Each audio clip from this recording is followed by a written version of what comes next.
ಇದು ಪಶ್ಚಿಮ ಬಂಗಾಳದಲ್ಲಿ ಆದಂತಹ ಬೆಳವಣಿಗೆಗಳು. ಮತ್ತೊಂದು ನಾವು ಆವಾಗಲೇ ಹೇಳಿದ ಹಾಗೆ ಆಪರೇಷನ್ ಸಿಂಧೂರ. ಭಾರತ ಪಾಕಿಸ್ತಾನದ ವಿರುದ್ಧ ಸೇಡನ್ನು ತೀರಿಸಿಕೊಳ್ಳುವುದಕ್ಕೆ ಮಾಡಿದಂತಹ ದೊಡ್ಡ ಪರಾಕ್ರಮ ಇದು. ಪರಾಕ್ರಮತೆಯನ್ನು ಮೆರೆದಂತಹ ದಿನ ಇದು. ಭಾರತದ ವಿರುದ್ಧ ಪಾಕಿಸ್ತಾನ ಭಯೋತ್ಪಾದಕರು ಜಮ್ಮು ಕಾಶ್ಮೀರದ ಸ್ವರ್ಗ ಅಂತ ಕರೀತಾ ಇದ್ದಂತಹ, ಸ್ವಿಟ್ಜರ್ಲ್ಯಾಂಡ್ ಅಂತಹ ಕರೀತಾ ಇದ್ದಂತಹ ಪಹಲ್ಗಾಮ್ನಲ್ಲಿ ಏಕಾಏಕಿಯಾಗಿ ದಾಳಿ ಮಾಡಿ ಒಬ್ಬ ವಿದೇಶಿ ಪ್ರಜೆ ಸೇರಿದಂತೆ ಒಟ್ಟು 26 ಜನ ಘಟನೆಯಲ್ಲಿ ಮೃತಪಟ್ಟಿದ್ದರು. ಇದಕ್ಕೆ ನಾವು ಪ್ರತೀಕಾರದ ಒಂದು ಹಂಬಲಕ್ಕಾಗಿ ಪಾಕಿಸ್ತಾನದ ವಿರುದ್ಧ ಮಾಡಿದಂತಹ ದಾಳಿಯೇ ಆಪರೇಷನ್ ಸಿಂಧೂರ. 2025 ಮೇ 7ನೇ ತಾರೀಕಿಗೆ ಆಪರೇಷನ್ ಸಿಂಧೂರ ಆರಂಭ ಆಯಿತು. ಸತತ 4 ದಿನಗಳ ಕಾಲ ಪಾಕಿಸ್ತಾನದ ವಿರುದ್ಧ ಭಾರತದ ಸೈನಿಕರೆಲ್ಲ ಹೋರಾಟ ಮಾಡಿತು. ಆ ಕಡೆಯಿಂದನೂ ಕೂಡ ಪ್ರತಿದಾಳಿ ಬಂತು. ಪ್ರತಿದಾಳಿಯನ್ನು ಎಲ್ಲವನ್ನ ಎದುರಿಸಿ ಭಾರತ ಅವತ್ತು ಜಾಗತಿಕವಾಗಿ ತನ್ನ ಶಕ್ತಿಯನ್ನು ಜಗತ್ತಿಗೆ ತೋರಿಸಿದಂತಹ ದಿನ ಇದು. 7ನೇ ತಾರೀಕಿಗೆ ಶುರುವಾಯಿತು. ಹಾಗಾದರೆ ಆಪರೇಷನ್ ಸಿಂಧೂರ್ ಸಾಹಸಕ್ಕೆ 1 ವರ್ಷ ಆಗಿದೆ. ಈಗ 1 ವರ್ಷ, ಬರೋಬ್ಬರಿ 1 ವರ್ಷ. ಏನೇನಾಯಿತು? ಮೇ 7ನೇ ತಾರೀಕಿಗೆ 2025 ಮುಂಜಾನೆ 1:05 ಈ ದಾಳಿ ಶುರುವಾಯಿತು. ಯಾರ ವಿರುದ್ಧ? ಪಾಕಿಸ್ತಾನದ ವಿರುದ್ಧ. ಈ ಇಡೀ ಕಾರ್ಯಾಚರಣೆ ಕೇವಲ 88 ಗಂಟೆಗಳ ಕಾಲ ನಡೀತು. 9 ಪ್ರಮುಖ ಭಯೋತ್ಪಾದಕ ತರಬೇತಿ ಕೇಂದ್ರಗಳನ್ನು ಧ್ವಂಸ ಮಾಡಿದರು. ಲಷ್ಕರ್ ಎ ತೈಬಾ, ಜೈಷ್ ಎ ಮೊಹಮ್ಮದ್ ಸಂಘಟನೆಗಳ 100 ಉಗ್ರರನ್ನು ಧ್ವಂಸ ಮಾಡಲಾಯಿತು. ಇಲ್ಲಿ 9 ಪ್ರಮುಖ ಭಯೋತ್ಪಾದಕ ತರಬೇತಿ ಕೇಂದ್ರಗಳೇನಿತ್ತು, ಅದು ಮುರಿಡ್ಕೆ ಆಗಿರ್ಬೋದು, ಬೇರೆ ಬೇರೆ ಪ್ರದೇಶಗಳಲ್ಲಿ ಇದ್ದಂತಹ ಏನೇನು ಮುರಿಡ್ಕೆ, ಬಹಲ್ಪುರ ಆಗಿರ್ಬೋದು, ಜೈಷ್ ಎ ಮೊಹಮ್ಮದ್ನ ವಿವಿಧ ಸಂಘಟನೆಗಳು, ಭಯೋತ್ಪಾದಕ ಸಂಘಟನೆಗಳು ಯಾರ್ಯಾರೆಲ್ಲ ನೆಲೆ ಊರಿದ್ರಲ್ಲ, ಆ ಎಲ್ಲ ಭಯೋತ್ಪಾದಕ ನೆಲೆಗಳನ್ನು ಭಾರತದ ಸೈನ್ಯ ಪಡೆಗಳು ಹೊಡೆದುರುಳಿಸೋ ಪ್ರಯತ್ನವನ್ನು ಮಾಡಿದರು. 88 ಗಂಟೆಗಳ ಕಾಲ ಇದು ನಡೆದು ಬಿಡ್ತು. ಅದಾದ ನಂತರ ಭಾರತ ಇದರಲ್ಲಿ ವಿಜಯಶಾಲಿಯಾಗಿದ್ದನ್ನು ನಾವು ಗಮನಿಸಿದ್ದೀವಿ. ಇದು ಆಪರೇಷನ್ ಸಿಂಧೂರ ಶುರುವಾಗಿದ್ದರ ಬಗ್ಗೆ. ಹಾಗಾದರೆ ಈ ಆಪರೇಷನ್ ಸಿಂಧೂರ ಭಾರತಕ್ಕೆ ಅನಿವಾರ್ಯ ಆಗಿತ್ತು. ಪ್ರಧಾನಿ ನರೇಂದ್ರ ಮೋದಿಯವರು ಭಾಷಣದಲ್ಲಿ ಹೇಳ್ತಾ ಇದ್ರು, ಯಾವ ಕಾರಣಕ್ಕಾಗಿ? ಪಹಲ್ಗಾಮ್ನಲ್ಲಿ ದಾಳಿ ಮಾಡುವಂತಹ ಸಮಯದಲ್ಲಿ ಆ ಭಯೋತ್ಪಾದಕರು ಅಲ್ಲಿದ್ದಂಥ ಜನರನ್ನು ಧರ್ಮವನ್ನು ಕೇಳಿ ಹೊಡೆದಿದ್ದರು. ನೀವು ಯಾವ ಧರ್ಮಕ್ಕೆ ಸೇರಿದ್ದೀರಿ? ಇಸ್ಲಾಮಿಗೆ ಸೇರಿದ್ದೀರಾ? ಹಿಂದೂಕ್ಕೆ ಸೇರಿದ್ದೀರಾ?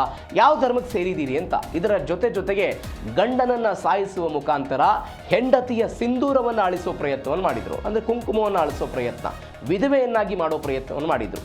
ಇದರ ಭಾಗವಾಗಿ ಇದಕ್ಕೆ ಆಪರೇಷನ್ ಸಿಂಧೂರ ಅಂತ ಹೆಸರು ಕೊಡಲಾಯಿತು.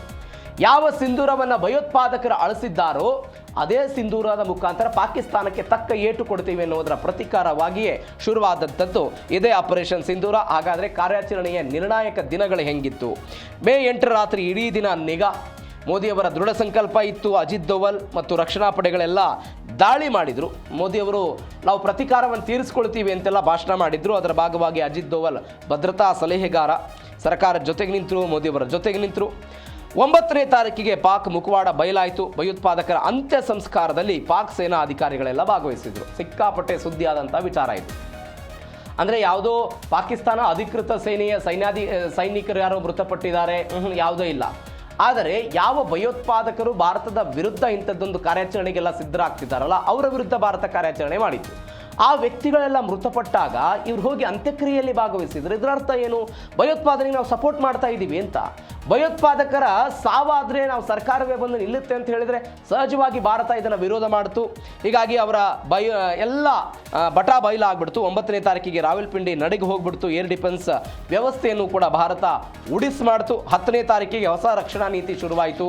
ಅದಾದ ನಂತರ ಭಾರತದ ನ್ಯಾಯದ ಸಂಕೇತ, ಇದರೆಲ್ಲದರ ಬಗ್ಗೆ ಮೇ 12ನೇ ತಾರೀಕಿಗೆ ಗೊತ್ತಾಯಿತು. ಇಬ್ಬರು ಕೂಡ ಸುಮ್ಮನಾಗಿದ್ದನ್ನು ನಾವು ನೋಡಿದ್ದೇವೆ. ಇದು ಆಪರೇಷನ್ ಸಿಂಧೂರದ ದಿನಗಳು ಏನೇನಾಯಿತು ಅಂತ. ಪಾಕಿಸ್ತಾನಕ್ಕೆ ಮತ್ತೆ ವಾರ್ನಿಂಗ್ ಕೊಡಲಾಗಿದೆ. ಏನು ಪಾಕಿಸ್ತಾನಕ್ಕೆ ಕೊಡಲಾದಂಥ ವಾರ್ನಿಂಗು? ಸಶಸ್ತ್ರ ಪಡೆಗಳು ತೆಗೆದುಕೊಂಡ ಧೈರ್ಯ ಮತ್ತು ಸಮರ್ಪಣೆಯನ್ನು ನಾವು ಗೌರವಿಸ್ತೀವಿ. ಯಾಕಂದರೆ ಅವರು ಹೋರಾಟ ಮಾಡಿದ್ದಾರೆ ಅಂತ. ತಾಳ್ಮೆಯನ್ನು ಪರೀಕ್ಷೆ ಮಾಡಿದರೆ ನಾವು ಶತ್ರುಗಳ ಮನೆಗೆ ನುಗ್ಗಿ ಹೊಡೆಯೋದಕ್ಕೆ ಹಿಂಜರಿಯೋದಿಲ್ಲ.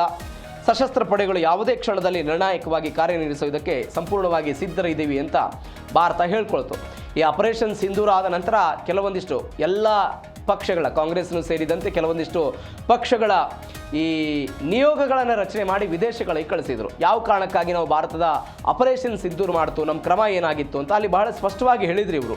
ನಾವು ಯಾವುದೇ ಒಂದು ದೇಶದ ಮೇಲೆ ನಾವೇ ಏಕಾಏಕಿಯಾಗಿ ಹೋಗಿ ದಾಳಿ ಮಾಡೋದಿಲ್ಲ, ಬಟ್ ನಮ್ಮ ಅಸ್ತಿತ್ವದ ಪ್ರಶ್ನೆ ಬಂದಾಗ ನಾವು ಸುಮ್ಮನೆ ಇರೋದಿಲ್ಲ. ನಮ್ಮ ಜೀರೋ ಟಾಲರೆನ್ಸ್ ಇರುತ್ತೆ ಭಯೋತ್ಪಾದಕರಿತೆಯ ವಿರುದ್ಧ. ನಾವು ನಮ್ಮ ವಿರುದ್ಧ ಯಾವ ಭಯೋತ್ಪಾದಕರು ಬರ್ತಾರೋ ಅವರ ವಿರುದ್ಧ ನಾವು ಕ್ರಮ ಕೈಗೊಳ್ತೀವಿ ಅಂತೆಲ್ಲ ಹೇಳಿದರು. ಅದರ ಭಾಗವಾಗಿ ಇದೀಗ ಮತ್ತೆ ಭಾರತದ ಸೈನಿಕರೆಲ್ಲ ಹೋರಾಟ ಮಾಡಿದ್ದಕ್ಕೆ ನಾವು ಗೌರವ ಕೊಡ್ತೀವಿ ಅಂತೆಲ್ಲ ಹೇಳಿದ್ದಾರೆ. ಉಗ್ರರ ಹೆಡೆಮುರಿ ಕಟ್ತೀವಿ ಅಂತ ಮೋದಿಯವರು ಹೇಳಿರೋದು ಏನಂತ, 1 ವರ್ಷದ ನಂತರವೂ ಕೂಡ ಭಯೋತ್ಪಾದನೆಯನ್ನು ಸೋಲಿಸುವ ದೃಢ ಸಂಕಲ್ಪ ನಮಗಿದೆ ಅಂತ ವಿಶ್ವದ ಅನೇಕ ವೇದಿಕೆಯಲ್ಲೂ ಕೂಡ ಇದನ್ನು ಮಾತನಾಡಿದ್ದಾರೆ. ಇತ್ತೀಚೆಗೆ ಮಧ್ಯಪ್ರಾಚ್ಯದಲ್ಲಿ ಯುದ್ಧ ಶುರುವಾದಾಗಲೂ ಕೂಡ ಪ್ರಧಾನಿ ನರೇಂದ್ರ ಮೋದಿ ಅವರ ಅದನ್ನು ಪುನರಪಿ ಉಲ್ಲೇಖ ಮಾಡಿದ್ದನ್ನು ನಾವು ನೋಡಿದ್ದೀವಿ. ಅದು ದೇಶದ ಆಂತರಿಕವಾಗಿ ಅಥವಾ ಗಡಿ ಆಚೆಗಿನ ಭಯೋತ್ಪಾದನೆ ಏನಿದೆ, ಗಡಿ ಆಚೆಗಿನ ಭಯೋತ್ಪಾದನೆ ಅಂದರೆ ಒಂದು ದೇಶದ ವಿರುದ್ಧ ಭಯೋತ್ಪಾದಕರನ್ನು ಕಳಿಸಿ ಸೇಡನ್ನು ತೀರಿಸಿಕೊಳ್ಳೋದೇನಿದೆ ಅದಕ್ಕೂ ಕೂಡ ನಮ್ಮ ವಿರೋಧ ಎಲ್ಲ ಇದೆ ಅಂತೆಲ್ಲ ಮಾತನಾಡಿದ್ದಾರೆ. ಭಾರತೀಯ ಸಶಸ್ತ್ರ ಪಡೆಗಳು ಧೈರ್ಯ, ನಿಖರತೆ ಮತ್ತು ದೃಢ ನಿಶ್ಚಯವನ್ನು ಪ್ರದರ್ಶನ ಮಾಡಿದ್ವು. ರಕ್ಷಣಾ ವಲಯದಲ್ಲಿ ದೇಶದ ರಾಷ್ಟ್ರೀಯ ಬದ್ಧತೆಗೆ ನಮಗೆ ಶಕ್ತಿಯನ್ನೆಲ್ಲ ತಂದುಕೊಟ್ಟಿದೆ ಅಂತ ಪ್ರಧಾನಿಗಳು ಹೇಳಿ, ಯಾರ್ಯಾರು ಇದರಲ್ಲಿ ಹೋರಾಟ ಮಾಡಿದ್ರು ಅವರಿಗೆಲ್ಲರಿಗೂ ಕೂಡ ಗೌರವ, ಅವರ ಸಾಹಸ, ನಮಗೆಲ್ಲರಿಗೂ ಕೂಡ ಮಾರ್ಗದರ್ಶನ ಅಂತೆಲ್ಲ ಪ್ರಧಾನಿ ನರೇಂದ್ರ ಮೋದಿ ಅವರ ಮಾತು.